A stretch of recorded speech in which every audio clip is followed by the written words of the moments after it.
They were the same name. active transportation. Ah.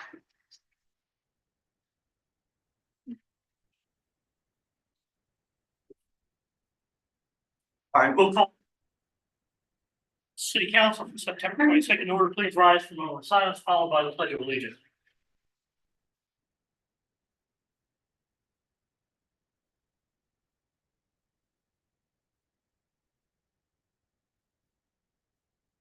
I pledge allegiance to the flag of the United States of America and to the republic for which it stands, one nation, under God, indivisible, with liberty and justice for all.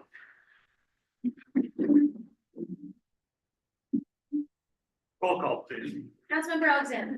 Here. Councilmember Brandon. Councilmember Brinker. Here. Councilmember Conklin. Here, Councilmember Missouri. Here. Councilmember Stevenson. Here. Mayor Long. Here. Approval of the minutes from the September 8th regular meeting. I move approval. I'll second. Motion on the floor, a second. Questions or comments on the motion? Call for the vote. Councilmember Alexander. Yes. Councilmember Brinker. Yes. Councilmember Conklin. yes, Councilmember Missouri. Yes. Councilmember Stevenson. Yes. Mayor Long. Yes. Public comments and requests. Any comments from residents or city taxpayers? Is it about the thing that's on the agenda? Yes. While we get to that point. Oh, that's fine. Oh, I did it, okay? I'm not hurting. Okay, well, it's coming up next, just if anybody has anything that's not. All right. 4B, use of Triangle Park for the nativity scene. Sure. And, it just. It's short, okay? But I figured I'd bring copies for you to look at, so, you have a record of my words. My dear ladies and gentlemen, thank you for giving me this opportunity to clarify my petition. The displaying of nativity scenes originated with Saint Francis of Assisi, who wished to make visible the tender beauty of our Lord's birth. Whether we believe in his divinity or not, his birth heralded a new age. His message of the inherent dignity of every person, respect for all, love for the less fortunate, and forgiveness for those who hurt us is deeply embedded in the foundation of our civilization and eventually came to birth in the establishment of our country. In this day of widespread anger and intolerance, people need to hear and take to heart his message. Christmas has been throughout the history of our country our greatest public celebration, specifically because it resonates in the hearts and minds of people, evoking a spirit of peace and goodwill toward all. During the season, the bells ring for the contributions to the Salvation Army's effort to alleviate suffering, and local Christian churches ask for donations to the 1 gallon challenge to help us raise our portion of the $25,000 required each winter to meet the desperate needs of the less fortunate members of our community struggling to heat their homes. This council should be intent on doing all in its power to encourage an awareness of the importance of the birth of Jesus and his teachings. If not out of respect for his divinity, at least out of concern for the people of our community. We have a need to be reminded that love and compassion are more fulfilling than hatred and revenge. To look upon the child in the manger, to behold his frailty, and to meditate on the peaceful night of his birth touches the hearts of Christians and non-Christians alike. Please let the gentle refrain of this silent night swell from the very center of our community. Respectively submitted.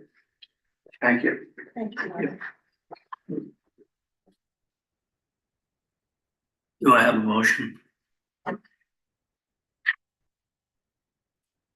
I think the time frame is a little long. I am willing to look at a shorter time frame. I do think that November 22nd to January 10th is a lengthy time frame. And do we have a plan of where the scene is going to be? Is it gonna be the same, are you asking for the same spot it was in last year? Has the paperwork been completed? All right, so they have, I mean, but I think I also agree with Councilmember Alexander. I think 50 days is a long time. Do you want to make a suggestion in the form of a motion? Either of you. Well, I understand going in through, I think Advent. But I don't believe there's any event planned. There's no tree lighting or anything planned. I'm not sure what their plans are with the search for the new manager. Yeah, I don't know, how long did the flags stay up? The Memorial Day? That 2 weeks, I think. 2 weeks? I mean, I'd be willing to look at, you know, people celebrate the Christmas holiday typically from the month of December. So that would be something that obviously that would be my recommendation. I'm not real sure about the entire month either, but I do think that 50 days is a bit much.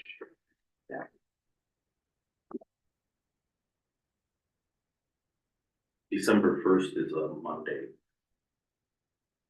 And Advent begins on the 30th of November. Right.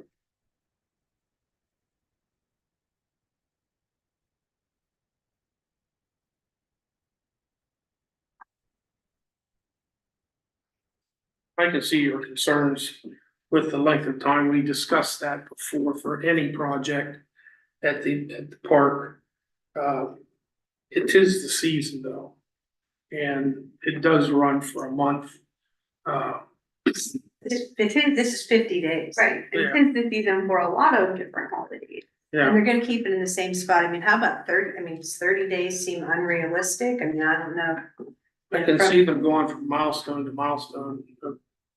You know, put it up at Advent and then take it down between Christmas and New Year's. Is there a shorter Between term that Christmas you would? and Yeah, if they put it up at Advent, put it up for the 30th and leave it up for Advent and. Is there a shorter term that you'd be willing to negotiate? Well, the reason why it goes into January is because the Orthodox Christians celebrate Yeah. Christmas later. Yep, Okay. I understand. But, you know, I don't have, the attitude that, you must do what I would like you to do. Thank you for that. Thank you for that. I do like to show respect to the Orthodox Christians. Okay, my personal thought would be, you know, to start at maybe halfway through Advent and allow it to stay up throughout the Christian celebration, to make sure that the Orthodox Christians, you know, aren't slighted. Is that your preference? To shorten the time down to like If 30 you- 30 days? If you need a shortened time, I would prefer to. Just so we don't have everybody coming to us asking for a 50-day display in Yeah. Triangle Park. And I understand that, I appreciate it, it's just, you know, Yeah. one person wants this, one person wants that, but my own personal feeling is that, we should be respectful of the Orthodox. So you'd rather have it longer into January as opposed to the time in November okay. We wanna do December 6th, that's a Saturday, and then January 10th. That's taking, you know, that gives them an ability to put it up on a weekend.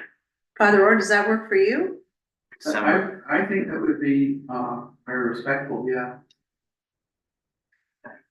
I'll make Making a motion. I'll make a motion that we approve the use of Triangle Park for the nativity from December the 6th until January the 10th. I'll second it. Motion floor is second. Any further discussion, questions, comments, anyone? Call for the vote. Councilmember Alexander. Yes. Councilmember Brinker. yes.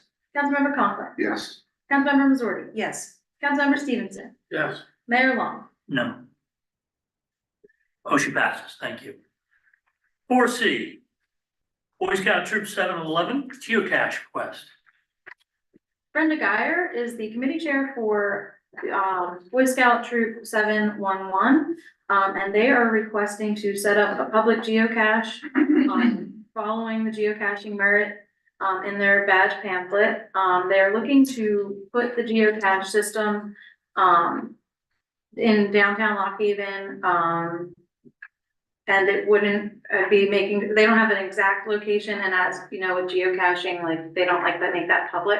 But I can work with them and make sure it would be in a location that won't disrupt anything, and would make sure it's safe for anyone that is going to the geocache as well. It's a fun thing to do. And I could always email you guys the exact location. No, they can go find it. Yeah, don't tell us, we might. I do geocache, and we have 15 of them around the city now. One just got removed with Veterans Park, so there's nothing there. And we used to have one at Triangle Park. I looked the other day during the Hometown Hero celebration, and that was not any longer.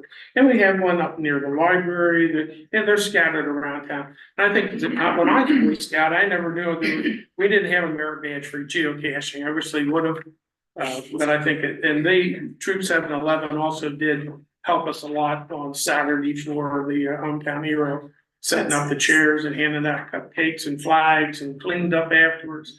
So that, they're pretty active groups, so I'll support them doing their geocache, and I'll make the motion to approve it. I'll second. A motion for a second.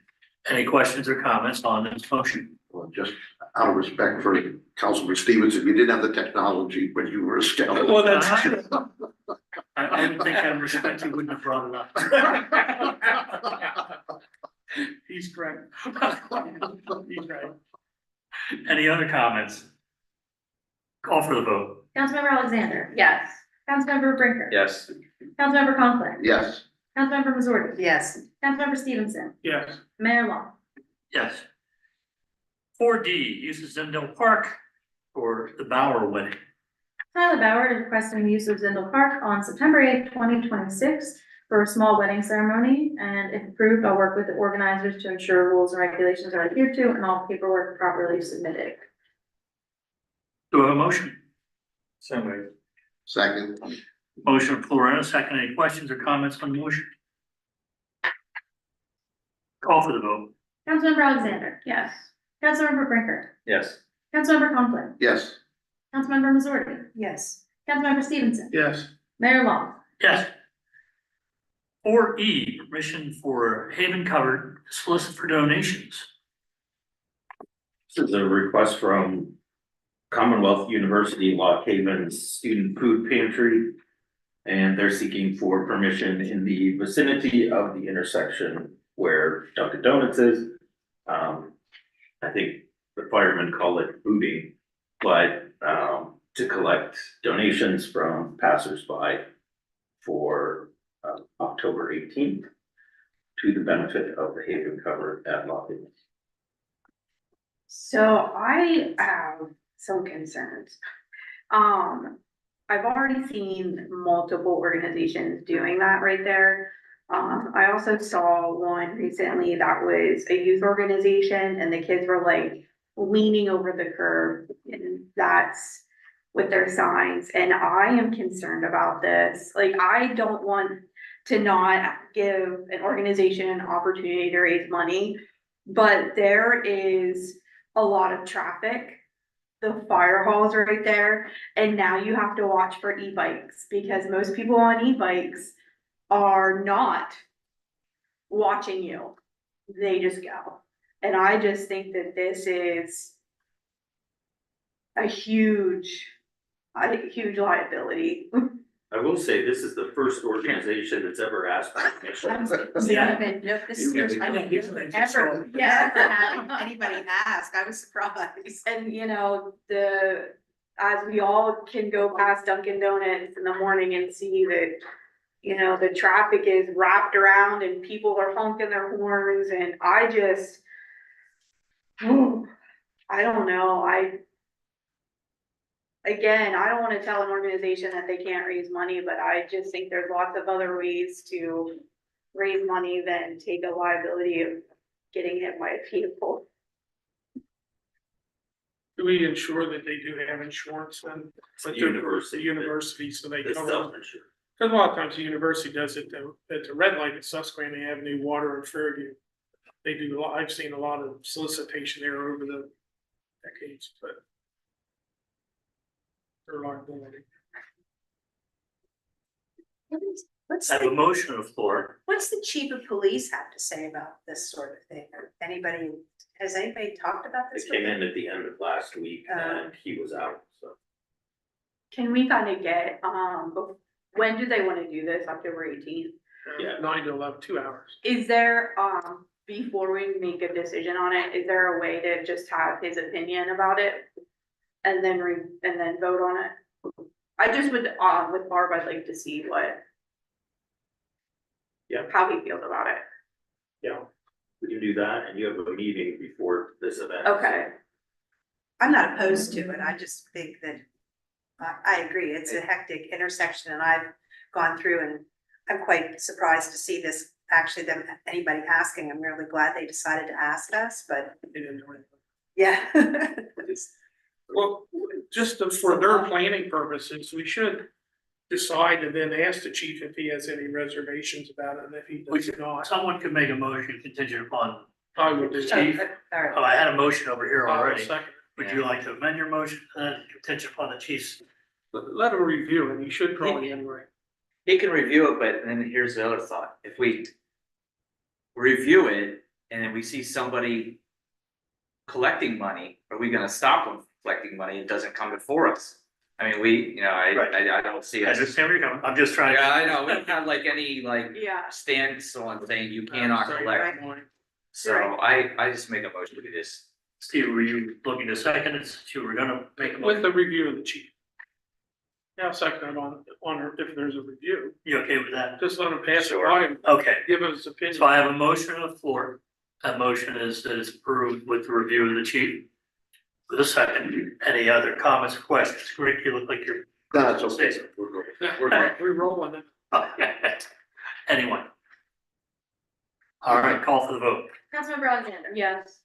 Councilmember Brinker. Yes. Councilmember Conklin. Yes. Councilmember Missouri. Yes, Councilmember Stevenson. Yes. Mayor Long. Yes. Any other requests this evening? I have none, Your Honor. Okay. Unfinished business 5A, the 2025-34, consideration of resolutions for collection of the local services tax by Merkheimer, effective January 1st, 2026. In July of this year, council appointed Berkheimer to be the collector of local services tax for the city as well as business privilege tax for the city. Berkheimer was also appointed by the Clinton County Tax Collection Committee to collect earned income tax. So for both A and B, these are the implementation resolutions to enact council's decision from July to engage Berkheimer to be the collector of legal services taxes, A, and B is business privilege tax. The resolutions include a resolution to adopt the agreement, as well as a resolution to appoint Berkheimer as a hearing officer for taxes of that particular type, imposing the cost of delinquent LST, which was in the agreement, which was adopted by council, and also appointing the city manager as the liaison between Berkheimer and the city to receive confidential reports and information. I'm assuming since you do have them separated here, you want separate votes on this and the business privilege, or One for LST and one for B. fair enough. Do I have a motion on the LST? So move. second, A motion, floor, and a second. Questions or comments on this motion? Call for the vote. Councilmember Alexander. Yes. Councilmember Brinker. Yes. Councilmember Conklin. Yes. Councilmember Missouri. yes, Councilmember Stevenson. Yes. Mayor Long. Yes. Okay, 5B, for the business privilege tax. I move approval. I'll second. Motion on the floor, a second. Questions on this motion? I just have a quick question Yep. on this. Now folks can do their business privilege tax. This can all be done online and we're gonna, okay. Yeah. And then will there be a change in the forms or anything like that, or everything will pretty much stay the same? It won't be a big, They're pretty standard, but when you enter earned income tax, right now with the tax office, you also simultaneously can enter the local services tax. So those two will still be coupled together because it's a Berkheimer collection. So that'll make it easier. Berkheimer also accepts like CSV or Excel Yeah. upload. great, thanks. Any other questions? Steve? I do. Just point of clarification, 2025-34 and 2025-35 was the first motion we made and passed. Was that for both of those resolutions? Yes. Okay, all right, so now this one will be for the other two resolutions, Now this one will. 38 and 39 This one will be for 38, 39, and 40. and 40. Yep, that's all on there. Yeah, they're all, yeah. Yeah. This one went to 37. Yeah, 30, 39, 40. I didn't know if you wanted them separately, then we should have voted on each resolution You can do, instead of a package, or we could have just voted on all of them at one time and been done. well, because they're two different taxes. You can do the package of LST and the package of, okay, just so it's clear in the Yep, minutes. I'm good for that. Okay. Any other questions, comments? Call for the vote. Councilmember Alexander, Yes. Councilmember Brinker. Yes. Councilmember Conklin, Yes. Councilmember Missouri, Yes, Councilmember Stevenson, Yes, Mayor Long. Yes. 5C, consideration of the 2026 CDBG administration agreement with CEDACOG. Evening. As you know, we are through, most of the way through with the 2025 CDBG application. I'm actually happy to say with the help of Abby, I have the application put together and ready to go. And it's actually in our internal procedure of the peer review and proofing before the submission to the Department of Community and Economic Development on October 31st. So what I'm presenting tonight is the scope of services in the application along with the projects that you've selected for funding for the 2025. It was also the $46,000 for CEDACOG administration, as well as City of Lock Haven's administration. So this is the breakdown of those fees associated with that administration cost. So for the application preparation and project selection, that is a fee of $13,750. Which works through the technical assistance, any outreach and explanation of the program that is needed by any subgrantees or requests that come through with the project summaries, evaluations of the project, proposed projects, and the project selection. Development of the 3-year plan, which I did not have to do much. Abby's was very well written. Thank you for that. And the application preparation, as well as any public comment on the application submittal. The grant administration is $10,250. This includes the contract review and execution. We'll assist with the execution as it is an electronic online execution. But we do review the contracts for any changes that come from year to year, whether things need to be updated in master files or if everything is kind of stayed the same. We will also complete any reports that needs to be generated. I'm not going to go through the list. There's a rather long list of reports that are due at the beginning of January, as scattered ones that are due throughout the year. So we will respond as necessary to DCD on the city's behalf to provide any special updates that are required with these reports. We will also help with the financial management through the IDIS system, tracking the invoicing. We will develop and maintain all of the file structures. So anything for the grantee files, the master files, project files that are required. We will keep electronic and paper copies of these files. We will provide any technical assistance as well as update any of the policy plans and procedures that are required through DCE updates, as well as grant monitoring as that comes out with the CDBG program for the grant itself, labor standards and environmental reviews, any contract revision or modifications that may be needed, and as well assist with the grant contract closeout. Throughout the projects, that is under activity development, so that is $11,250. We will work if there's any subgranting of the funds to a nonprofit or other entity We will work through the subrecipient agreement that is required, passing down the federal requirements from the city of Lock Haven down to the subrecipient, so they are aware of all of the federal red tape that comes with the community development block grant program, as well as work on the final definition of the project scope. We will work to identify any additional resources. We understand projects are now very costly to do. Sometimes CDBG is not going to be able to stretch as far as it's needed. We'll try our best to help find any additional resources that could be needed or could be used to help fund the project. We will work through the procurement of professional services. So if CDBG is going to be used to pay for an engineer, we'll develop the RFP or the RFQ to put that out onto the street to get a qualified engineer onto the city's projects. We will also complete the environmental review on behalf of the city. The activity management is $10,750. Through this, we will work through the procurement of the construction services. So we will review the bidding documents as they come in from the engineer. We will coordinate with the engineer to have the bid opening. We will also review the bid, monitor the progress of work as it's going through construction, as well as assisting the city with obtaining the funds from DCED to the city's CDBG or IDIS account to pay the contractors on the job. We will also work to enforce the Davis-Bacon and related acts, as well as the Pennsylvania Prevailing Wage Act, as that is triggered with a certain number of CDBG projects, either through demolition or housing rehabilitation, sometimes triggers the Pennsylvania Prevailing Wage Act.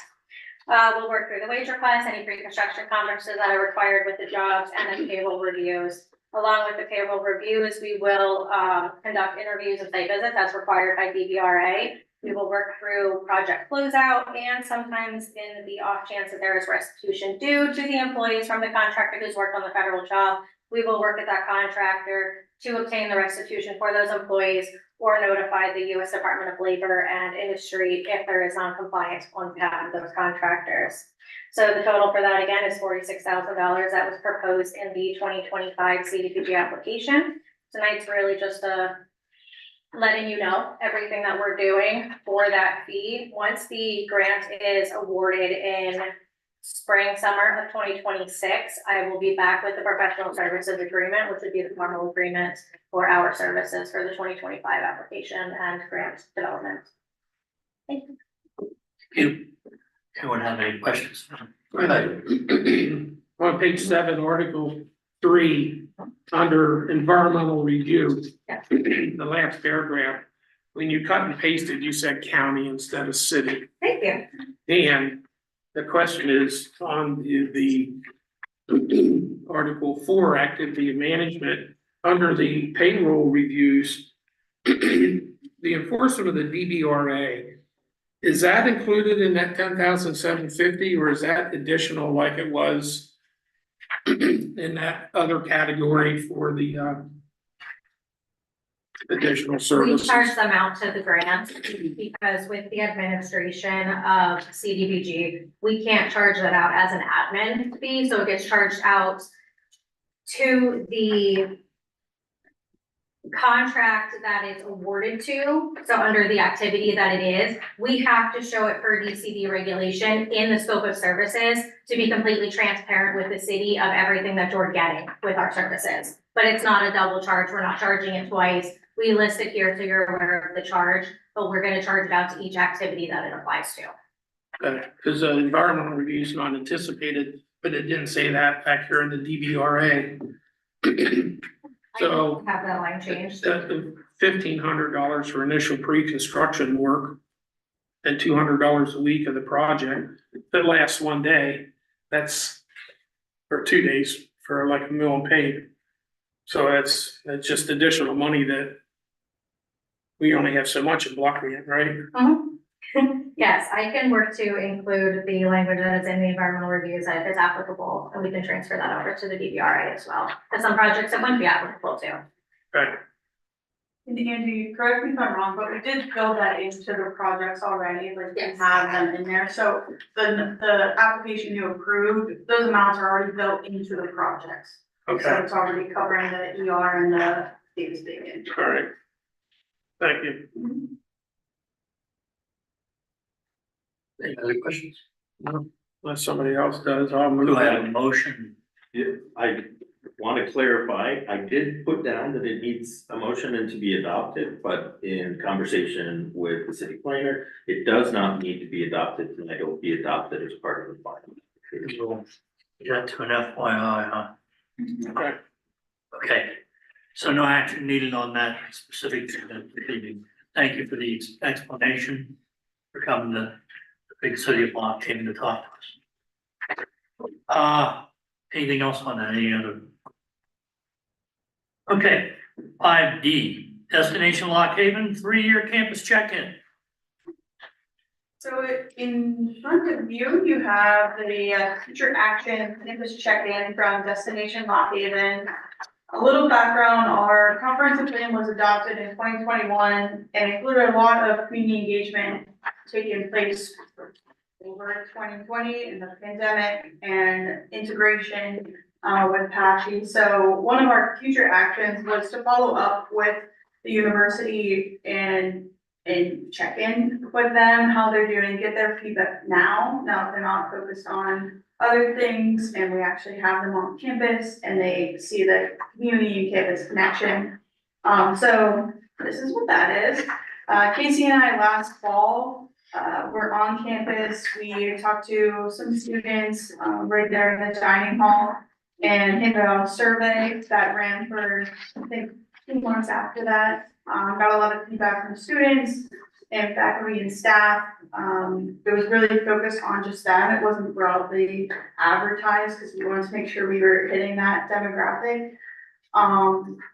In the beginning of the year, I shared the survey results with the town and gown committee. Got some feedback on that. They were very great in pinpointing some of the things that like they're seeing and solidifying, like, yes, we've heard that and things of that nature. I would say the university as well, they shared a lot of data sets with me, pointing me in the right direction on their website, what some of the data that's in the back there. So that was very helpful and the whole committee was great. It mostly focused locally, so we tried to stay away from the Commonwealth View data sets of like all 3 campuses, except there is a little comparison of class sizes and things like that. And there are 5 goals that were developed as part of this. The first being to support the relationship between campus and community, both physically and socially. Then to enhance the North Fairview Street gateway through housing renovations, sidewalk improvements, and more. The third, to increase the presence of the town and gown committee. Fourth, to explore the feasibility of upgrading parking meters and increase visibility of public parking locations in the city. The students were not, they were also big on parking, so they fit our community in that fact that everyone loves parking. So then the last one we have is support community events and initiatives that promote inclusivity and acceptance. So those 5 goals really just came out of the survey work and in talking with them and talking with the town and gown committee. There's a lot of focus on that committee growing and kind of expanding their reach and being known. A lot of people think that there's no connection, so I think it's important that the students and the Lock Haven community know that we are working together. Because those new goals are there, they will be added to our existing comprehensive plan. So we need your adoption of this document, and then we will address these goals as we do with every blue sheet added in here of what we're working towards and things of that nature. Any questions for the planner? That has an action item thing beside to it, doesn't need it. It does need It it. does need it. Okay. Do I have a motion on that? I move approval. I'll second it. Motion floor, any questions, comments? Call for the vote. Councilmember Alexander. Yes. Councilmember Brinker. Yes. Councilmember Conklin. Yes. Councilmember Missouri. Yes. Councilmember Stevenson. Yes. Mayor Long. Yes. 5E, consideration of resolution number 2025-41.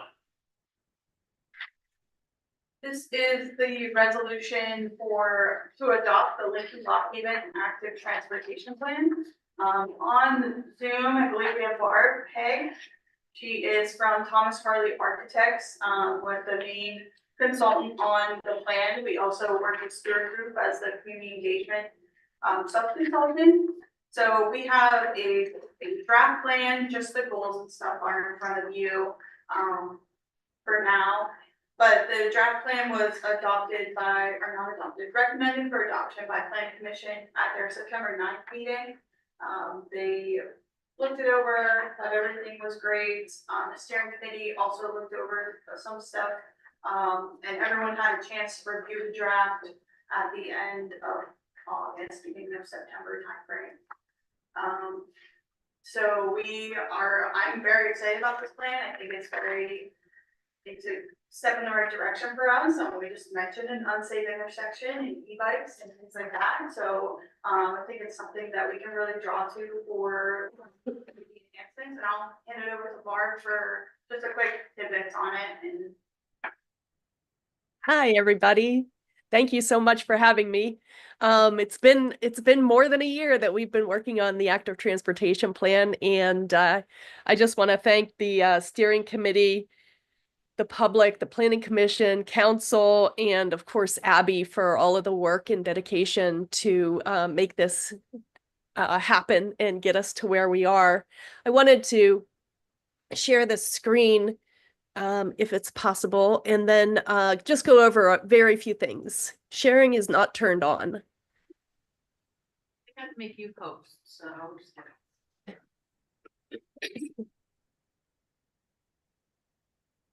There it is. Thank you.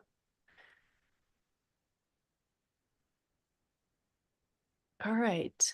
You should be able to see my screen now. Oh, yeah. Okay, great. All right, what I wanted to show you was a little bit of how to use the plan. And I know at the open house, I talked with a number of you already about it, but I just wanted to walk through because you'll be implementing the plan over time. And we have 3 different categories that we're working within for the layout of the plan. The first one is access and connectivity, and each one of these areas has a list of the goals, a list of the strategies within those, and then a list of catalytic projects. And this list of catalytic projects is part of the implementation. The strategies and goals are descriptions of why it would be implemented. And I believe that you have this in front of you. And then if I go to page 39, we have safety and comfort is another area that we were focused on with the steering committee. And that's how the information came around. Now you could quibble that maybe this one catalytic project belongs in a different category, but nevertheless, they're all in there. And again, we have the goals, the strategies, and those catalytic projects on implementation. In the last group of categories that we have on page 45 is livability and health, and how to make Lock Haven more livable and how to have a healthier community. Again, we have those goals, strategies, and catalytic projects.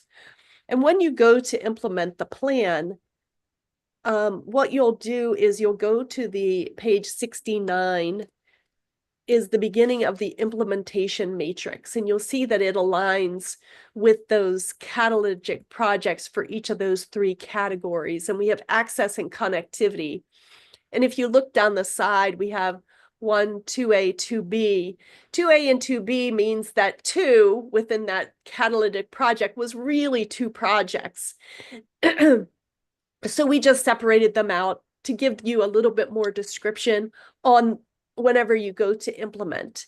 I'm going to scroll down and just show you safety and comfort implementation matrix and the livability and health implementation matrix. But you'll see that each one of them describes the project, describes the time frame as whether it's a short term, midterm, long term, whether it's a cheap, inexpensive something, or whether it's going to take perhaps a long time and a lot of money to implement. That is all here. And then the partners, when you go to implement it, this will be your recipe book, so to speak, where you'll gather these partners, look at these funding sources in order to implement that project. Because there's a lot of information here, what we wanted to do was have some top projects and top priorities. I don't know if you have it there in front of you, but when you get the plan, you'll go to page 47 and 48. And this is the top projects, programs, and policies. So we took those catalytic projects and we identified them either as something that requires large grant funding, small grant funding, is a quick action item by the city of Lock Haven, whether it's a top program or top policy. And what this does is if you get stuck and you need something quick to build momentum again for the active transportation plan, this is a great place to start, great place to look. If you're feeling stuck at the beginning, let's do one of those quick action items that the city can implement on their own.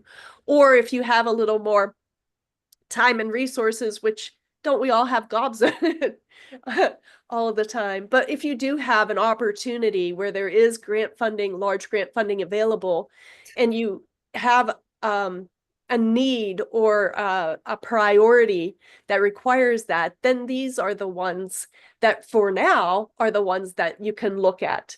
Now, there may be something that comes to the top of the list more quickly. And of course, you can always adapt that. But I just wanted to give you a quick rundown on what's in the active transportation plan and some of the areas that you'll need in order for implementing it. And if you have any questions, I'll be happy to answer any. Should anyone? No, I've commented. Thank you, Barb. And Barb and Abby hosted an open house here to go over this. And we had some people walk in from the public, and a few of us read the whole 100 pages and edited and scratched and checked it. And thanks for the steering committee too. So there's a lot of work involved in that. And I think it will be a good guide for us. And I did attend the planning commission and thank them too, because they read all of it. They had a lot of questions too, and asked and answered by Abby, and that went pretty well. So Here. Any other questions or comments? I just want to add one more thank you. Sorry, the Clayton County contributed $5,000 toward this project.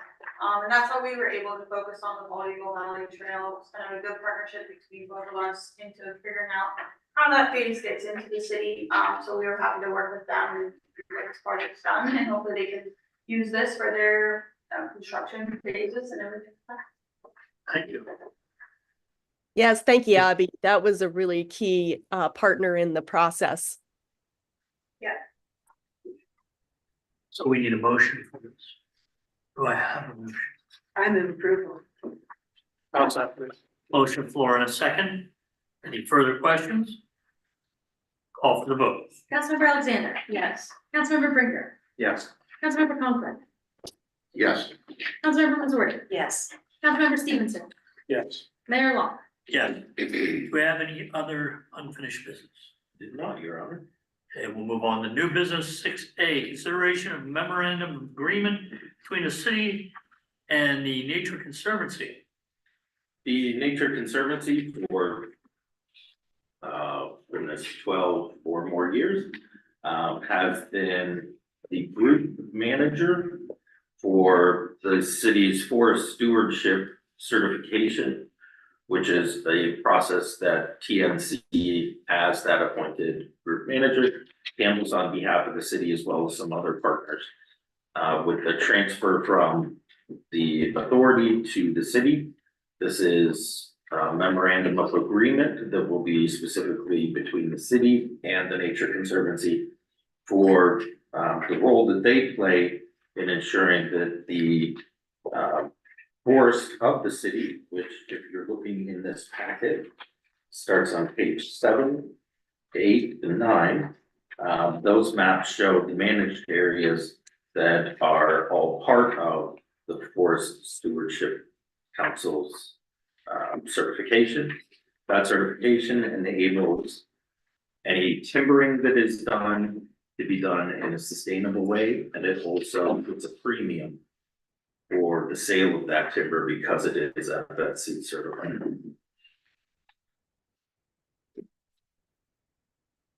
So with council's approval, this memorandum will be filed with the Nature Conservancy and they'll be able to continue their work. Filing the appropriate paperwork to ensure that the forests retain FSC. Do I have a motion to approve? Move the agreement with Nature Conservancy. That's such. A motion on the floor and a second. Any questions on the motion? Call for the vote. Councilmember Alexander. Yes. Councilmember Brinker. Yes. Councilmember Conklin. Yes. Councilmember Missouri. Yes. Councilmember Stevenson. Yes. Mayor Long. Yes. 6B, the notice of 2025 fire release disbursement. September is the month when the city receives a lot of money from the state that is allocated for other parties, and we play a pass-through role in that. The first of that is the Volunteer Fire Relief Association was allocated $38,030.34. And that money comes from the same as the next one, from people whose insurances are from out-of-state companies. And so there's a tax on that that gets returned to local volunteer fire companies throughout the state. And so that's the city share. It has already been distributed. It's been received and the check has been cut and forwarded to the Fire Relief Association of the City of Lockwood.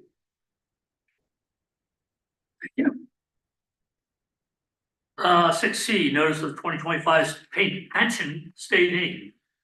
Same is true here. This is an exceptionally large number. The city has a minimum municipal obligation that it owes to the pension plans to keep them solvent.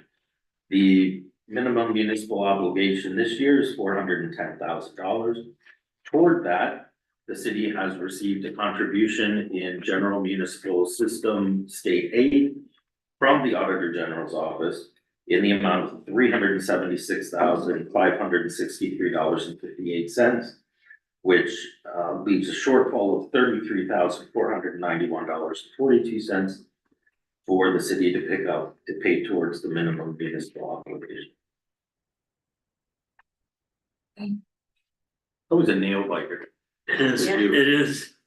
You do that calculate, like last meeting, you saw the MMO for next year. Mhm. Now we have to bite our fingers for an entire year till you find out how much you actually get in contribution, but you're responsible for the whole dollar amount, so it's always budgeted. Thank you.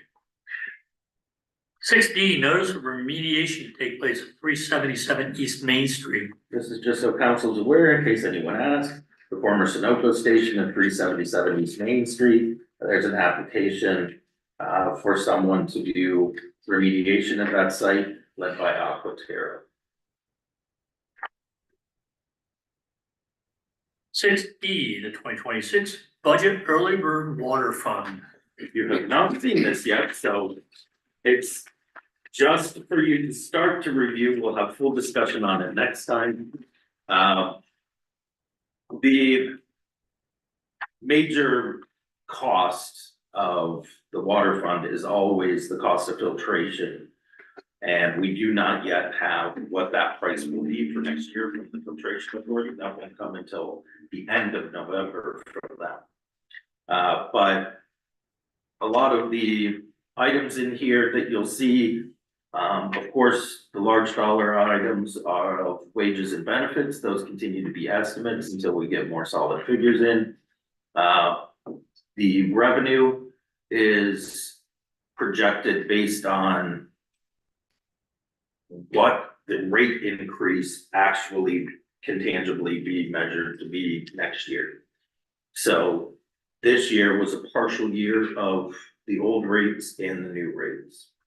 And so we have enough new quarters in that we are able to predict what next year will actually look like. We do still have some areas that will change slightly in the future, like the surcharge. So part of the water rate increase from the PUC was a separate line item that has not yet appeared on people's bill for the PennVest surcharge. That's a per meter cost, so the typical household per quarter will pay like $9. And that goes towards the debt service for PennVest for the oil project. The oil project is not settled yet. When it is settled in PennVest, then we'll be able to start to collect that per meter cost per quarter from each customer. Because that is not in place yet, that is in this budget. What will happen is that a new revenue stream, so to speak, of that $9 per household per quarter will come in, go into a separate fund. And that the PennVest debt service that's in this fund will move into that fund. So there is a degree of savings depending on when that takes place that will come in this budget, but it comes from the new revenue source that was approved for the PennVest surcharge. Future PennVest borrowing, like the one you're doing for the wells right now, the one we'll eventually do for Keller, those will all go into that same PennVest surcharge line item. So that will grow over time, but people can actually see the rate that they're paying for those improvements specifically. So they'll know exactly and be able to keep track of that over time. That won't really change much over time. The only way it could change once it's really established is large new customers coming in, customer base, because it is per meter.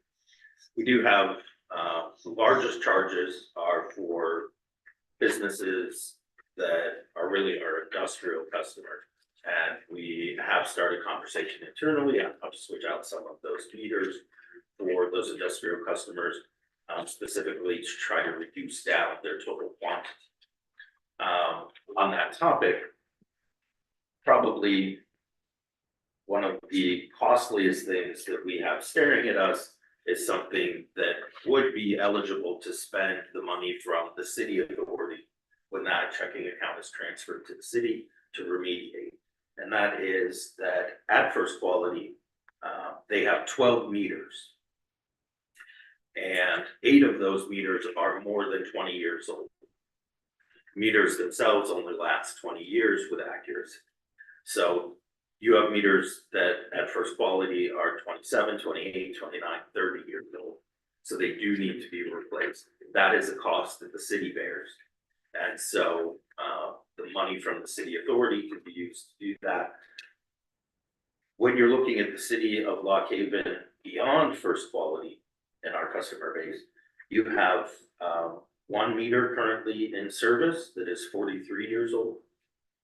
That is a very large consumer. You have one that's 39, 32, but overall more than 8 large users within the city limits. 8 of those are more than 20 years. So you're saying we get the most out of our equipment? Beyond, but it also leads to potentially unaccounted for water. Which So, is an issue. yes, Old people are meters consuming, turn slow. people are New meter- consuming that water. So you're not going to have a reduction in the amount of water that people use.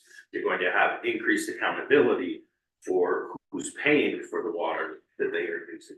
Because if you're using a 43-year-old meter, it's pretty likely you're not getting 100% of that right. But some of those are larger entities like the Housing Authority, Lock Haven University, and the landfill. And so we want to make sure that all of those get replaced just at meter cost. Right now, that's $106,000. So that's included in this budget, but you'll also see a line item transferred in from reimbursement from Lock Haven City Authority for that same dollar. Now, as we get, that's just for the meters. As we get some installation costs put together, that'll have to fluctuate a little bit to be more realistic. But right now, we're working with Devin Jarrett from the city's engineering firm, Equinox Foreman, to get some more solid figures. We're about to have a nice conversation like with landfill because they have several meters throughout several places, but it's pretty easy to convert to just one single meter that goes into the landfill on each of their, I think, 3 major lines. And so that would be a savings to them because it's 3 meters instead of 6 or 7. But also they need to be replaced, so it's a way to get a newer meter in there too, to get better accountability for the water that's being drawn. In all, we still do not know the Central Clinton County Water Filtration Authority cost, but we can predict the cost of what it takes to supply the filtration authority with untreated raw water from our system. Right now, we have a rather complicated cost share system where it's so much of each loan, that's a percent of total.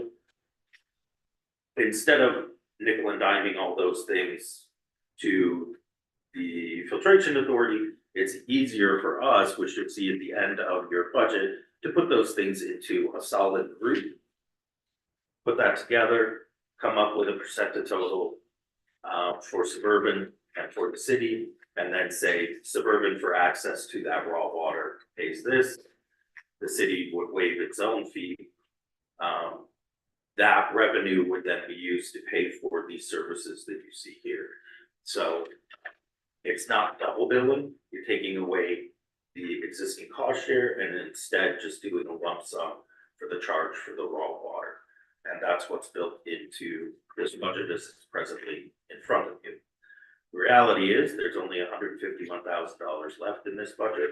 And I can tell you, you're going to pay more than $151,000 for the treatment of water. So you're looking probably closer to the $900,000 range. So there are a lot of things that will have to be sacrificed in this budget. Or they'll have to be moved to some other source of funding. I know that this year we did remove, the plan was to remove some of wages and benefits, including mine, from this budget. Turns out that never happened behind the scenes, so you'll see that I'm still being paid by the water, which is just as well, because I am still doing water work. But all that does is move that expense from the water customers having to pay for it to the city taxpayers having to pay for it. And not all city taxpayers are city water customers. Some are suburban customers, but their taxes will be paying for anything you move out of here into the general fund. So that becomes a difficult thing to do, which is why council a couple of years ago, in order to make this fund fluid, did provide a loan to the water fund, which it begins to be paying next year to the general fund with interest. And fortunately, it is, if you're a taxpayer, fortunately, the repayment is when interest was at its highest. And so it does have a good return on investment for the city's taxpayers for that money that was used toward the water fund being fluid. And it'll be paid off within 3 years. The more that we find the unaccounted for water revenue, that should offset things. I mean, because we're already paying. I mean, it's not that it's not totally unaccounted for. We know it came through. We have to pay for it. It's just the customer, whoever it went to or not paying for it. And I think that's important for everybody to understand that we pay for the water up front as a municipal entity. And when a customer pays their bill, they're actually reimbursing the city for the water they already use because we use your meter reading. So when people delay not paying or get behind in their bills, I do know that it can seem pretty harsh, but everybody paid for that water already. Yeah. As a communal, and so we do need that reimbursement back. And that's a pretty hard PUC rule, so. Any questions? We will discuss it in more detail at your first meeting in October, and that's also when I hope to give you your first piece of the sewer fund. So that you have 2 weeks then to study that before the second meeting. Do we have any other new business? I have none, Your Honor. We have any reports, authorities, reports. Anybody have anything to bring forward about their committees that they serve on that they'd like to talk about? Yeah, but I did want to remind everybody that this Saturday, 9 o'clock in the morning, we'll meet at Hoberman and have our walk with council. We're gonna pick up trash and walk around town. Anything else?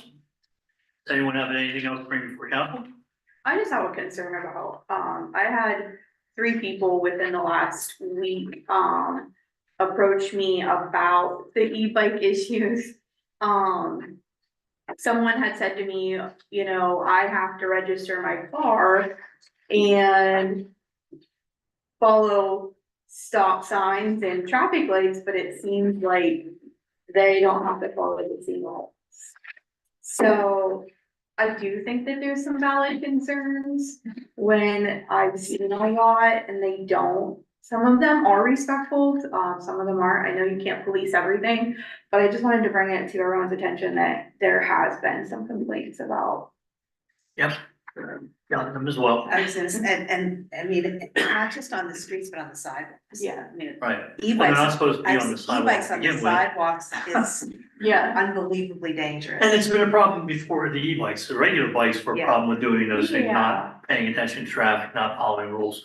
And this is another case too with e-bikes where government has to catch up with technology. There's a new thing there that's not really classified, so yeah, it is concerned. And so we have to figure out, hopefully the state can start coming up. Hopefully with some people that are things.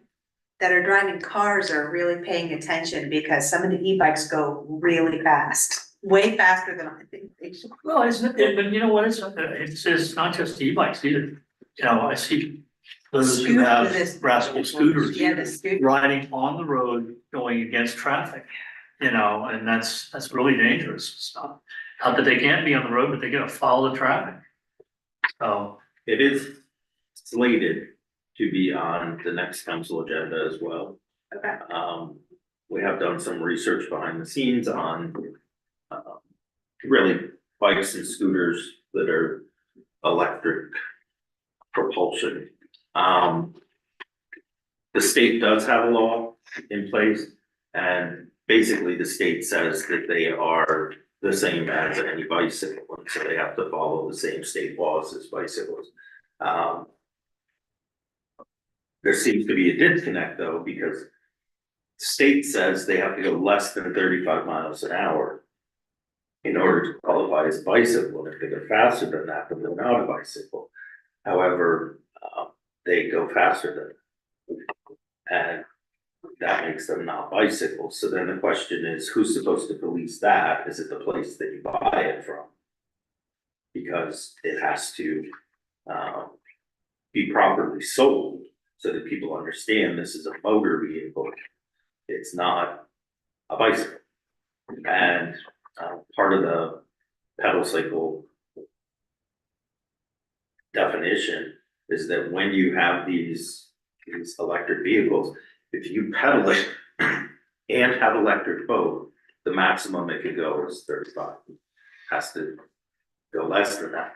But most, the ones that we at least have had accidents with in the community do seem to be able to exceed that when that combination takes place. So we do have to continue that discussion with the chief of police before the next meeting, but we have gone over some information with the solicitor as well, who is now back from vacation. So we can continue that discussion hopefully before the next meeting and come up with some guidelines that at a local level you can implement, because it's different when the state's already made a rule. Right. We go by theirs, but there are some places that we still have challenges like on sidewalk. yeah, there are gaps to be filled. Yeah. And the dike.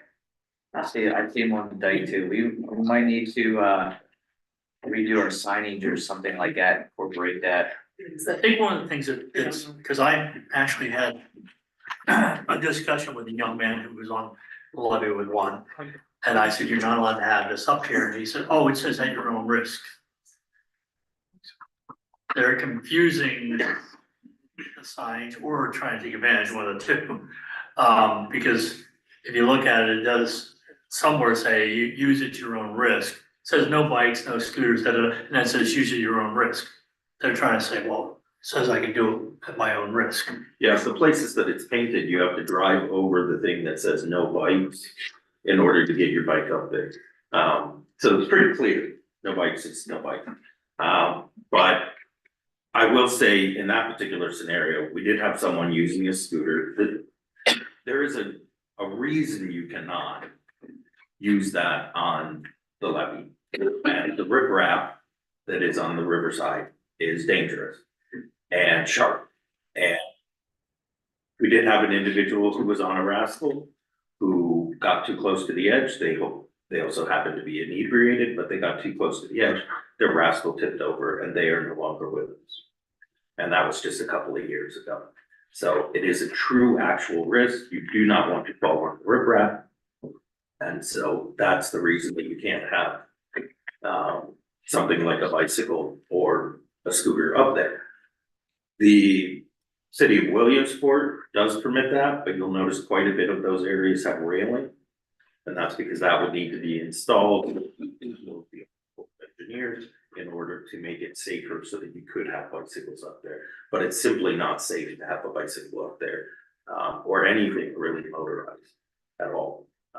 Because it can be very dangerous and something can get away from you very quickly, whether you're inebriated or not, and result in your death, which is not what anybody went up there to try to do. Sorry to end on sad note, but Yeah. it's dangerous to do. Does anyone have anything else? Do I have a motion to adjourn? I motion. We are